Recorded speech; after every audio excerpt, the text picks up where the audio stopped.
Bhavnagar one વિભાગની નિષ્પક્ષ કામગીરીએ ક્રૂર રીતે મરાયેલ દીપડાના મોતનો ભેદ ઉકેલ્યો અને એક ચોંકાવનારી વિગત બહાર આવી છે. ભાવનગરની કેપીએસ સ્કૂલના એમડી અને સાય એન્જિનિયરિંગ કંપનીના માલિક દ્વારા રિવોલ્વરની અણીએ શિકારનો શોખ જાગ્યો અને વન વિભાગના ફાસલામાં ફસાયા. જુઓ એક વિશેષ અહેવાલ.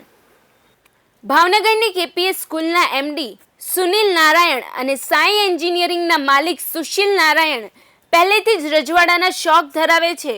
અગાઉ આજથી 20 વર્ષ પહેલા પીપરલા ફાર્મ હાઉસ કરેલું અને ત્યાં પણ અલગ અલગ પ્રકારના પ્રાણીઓ અને પક્ષીઓ પાંજરામાં રાખવાનો શોખ ધરાવે છે અને પરવાનગીવાળા હથિયારો પણ ધરાવે છે. ખાવા પીવાના શોખીન અને ફાર્મ હાઉસમાં પાર્ટી કરવા ટેવાયેલા સુનિલ નારાયણ 19/7/15ના રોજ વડોદરા પોલીસ કર્મચારી સાથે પીધેલી હાલતમાં પકડાયેલા. રાજાશાહી અને શિકારીના શોખ ધરાવતા વ્હાઇટ કોલર તરીકે સ્કૂલના સંચાલકો છે, પરંતુ માનસિક રીતે ક્રૂર શિકારીઓ હોવાનું ફલિત થાય છે. તે આ વન વિભાગ દ્વારા તપાસ દરમિયાન ખુલવા પામ્યું છે. ભાવનગર કેપીએસ સ્કૂલના એમડી અને ભાવનગરની એક એડવર્ટાઇઝ એજન્સી ચલાવતા સુનિલ નારાયણનો ભાઈ સુશીલ નારાયણ એન્જિનિયરિંગ કંપની ચલાવે છે, કન્ટેનર બનાવે છે અને બંને ઇસમો એક વિશાળ ફાર્મ હાઉસ ધરાવે છે અને રજવાડાના શોખ ધરાવે છે. આ રજવાડાનો શોખ તેને ભારે પડી ગયો છે, કારણ કે અગાઉ સુનિલ નારાયણ વડોદરા પીધેલી હાલતમાં પકડાયેલો ચલાવે છે સ્કૂલના વ્હાઇટ કોલર ધંધા અને બીજી તરફ કાળા કરતૂત કરે છે. તે બહાર આવ્યા છે, તેની માનસિકતા ક્રૂર માનસિકતા બહાર આવી છે. ત્યારે દીપડાનો શિકાર કરવામાં તેઓ આબાદ વન વિભાગના ફાસલામાં ફસાઈ ગયા. આનંદનગરમાં રહેતા સુશીલ નારાયણનો ઇતિહાસ જોઈએ તો સૌપ્રથમ એક્સેલમાં નોકરી કરતો, ત્યાર પછી અલગ અલગ સ્ક્રેપ અને ઓઇલના ધંધા કરતા મોટા કન્ટેનરમાંથી મોટી ઓફિસ બનાવી સાય એન્જિનિયરિંગ નામે કંપની ઘોઘા ખાતે ખોલવામાં આવેલ અને સાથોસાથ ફાર્મ હાઉસ. ત્યાં કેટલાક નાના વન્ય પ્રાણી અને પક્ષી જે વન વિભાગના કાયદા મુજબ રાખી શકાય નહીં છતાં રાખવામાં આવે છે. તો બીજા સુનિલ નારાયણની વાત કરીએ તો સ્ટીલ કાસ્ટમાં નોકરી કરતો અને કંપનીમાં કેટલીક બાબતોમાં વિવાદમાં આવી કંપનીવાળાએ બરતરફ કરેલો અને હાલમાં હેડ એજન્સી સહિત કેપીએસ સ્કૂલના એમડી છે. સ્કૂલના વ્યવસાય સાથે સંકળાયેલા હોવા છતાં શરાબ અને પાર્ટીઓના શોખ ધરાવે છે. વાઇન પરમિટ રદ હોવા છતાંય પીધેલી હાલતમાં વડોદરામાં 19/7/15ના રોજ પકડાયેલા. તેની આ દૈનિક પેપર સાક્ષી પુરાવે છે.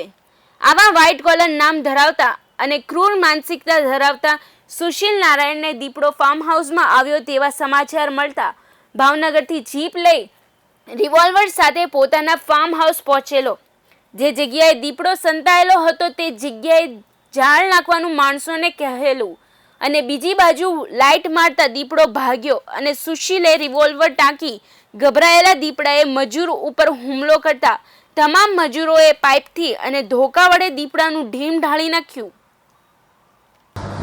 બનાવની વિગત એવી છે કે ઘોઘા વાડી વિસ્તારમાં સાઈ એન્જિનિયરિંગ કંપનીના ગેટ પાસેથી 29/3/2017ના રોજ એક દીપડાનો મૃતદેહ મળી આવ્યો. તેનું પીએમ કરાવતા કોઈ બોથડ પદાર્થો વાગવાથી પીએમનું બહાર આવતા ખાનગી તપાસના રાહે વન્ય પ્રાણી સંરક્ષણ અધિનિયમ 1972 હેઠળ ગુનો દાખલ કરી તપાસ તજવીજ હાથ ધરતા તપાસની હકીકત એવી બહાર આવેલ છે, જેમાં 4 આરોપીને પકડી રિમાન્ડ દરમિયાનની હકીકત એવી બહાર આવેલ છે કે સાઈ એન્જિનિયરિંગ કંપનીની બાજુમાં આવેલ 12 થી 13 વીઘા જમીન છે કંપનીની માલિકીની. તેમાં એક તળાવના નાળાની અંદર દીપડો બપોર બાદ બેઠો હતો. તેની હાજરીની જાણ છતાં ત્યાંના મજૂરોએ કંપનીના માલિક સુશીલભાઈને ફોન કરીને જણાવેલ હકીકત. બાદમાં સુશીલભાઈ સ્થળ ઉપર આવી ગયેલ અને એ દીપડાને નાળા ઉપર ઝાડ મૂકી અને ઝાડને બાંધી અને દીપડાને નાળાથી બારોબાર કાઢેલ. ત્યારે દીપડોનું મોઢું ઝાડની અંદર ફસાઈ ગયું.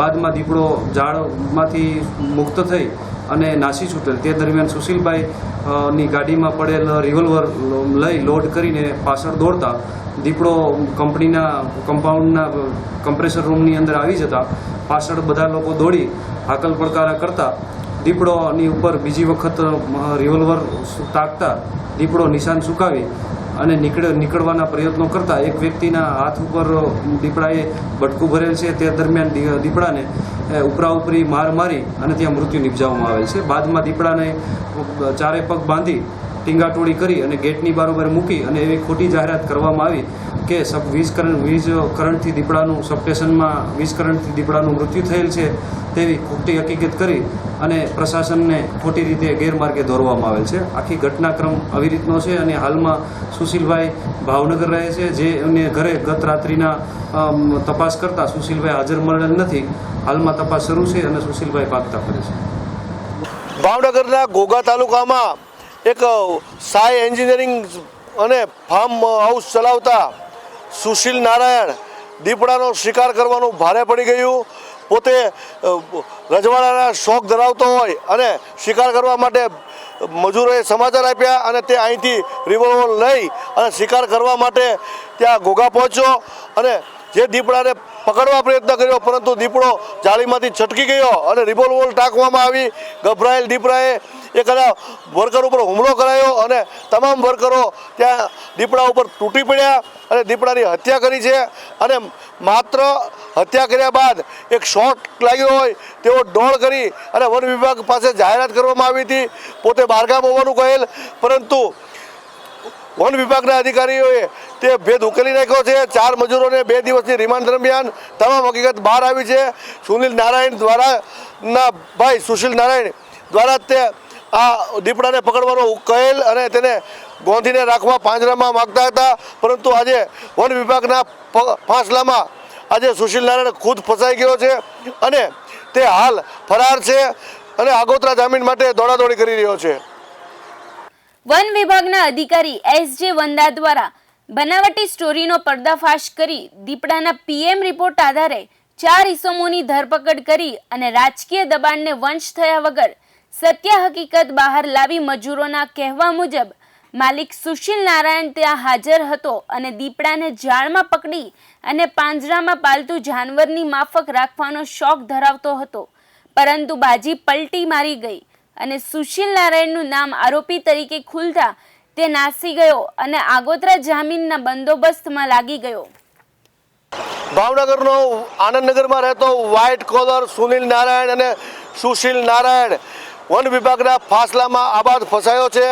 અગાઉ સુનિલ નારાયણ વિદેશી દારૂ પીધેલી હાલતમાં વડોદરામાં પકડાયેલો અને હાલ કેપીએ સ્કૂલનો મેનેજિંગ ટ્રસ્ટી છે. તો સુનિલ નારાયણ મોટા કન્ટેનર બનાવે છે અને તે શિકારનો શોખ ધરાવતો હોય. પોતાના ફાર્મ હાઉસમાં દીપડો આવ્યો હોય તેને પકડવા માટે તેના મજૂરોને કહેલ ઝાડ બિછાવી, પરંતુ ઝાડમાંથી દીપડો છટક્યો અને હુમલો કરાતા રિવોલ્વરની અણીએ દીપડાને મારી નાખવામાં આવ્યો અને આ સમગ્ર ઘટના તેના મજૂરોની રિમાન્ડ દરમિયાન ખુલવા પામી છે અને હાલ બંને વન વિભાગના ફાંસલામાં આબાદ ફસાણા. કેમેરામેન નાનું ચુડાસમા સાથે પ્રદીપ શુક્લ, વિટકોસ ન્યૂઝ, ભાવનગર.